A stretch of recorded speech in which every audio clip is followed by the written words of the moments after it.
स्वागत छ मेरो भिडियोमा।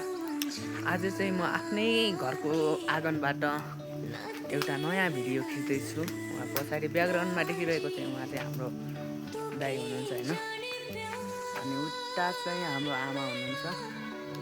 अनि यो चाहिँ हाम्रो घर भइहाल्यो। घर हैन यो घर भनेर थाहा छ सबैलाई।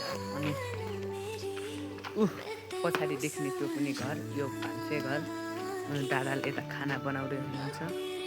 म चाहिँ त्यतिकै बसिरहेको भन्ने पनि भिडियो खिच्दै हैन। कस्तो लाग्छ सल्लाह सुझाव प्रतिक्रिया दिनु होला। त्यही त हो।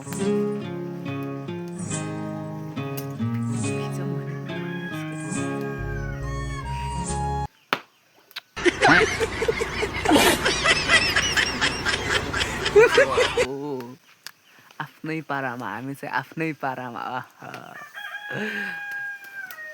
दिल चरखे की एक तो डोरी दिल चरखे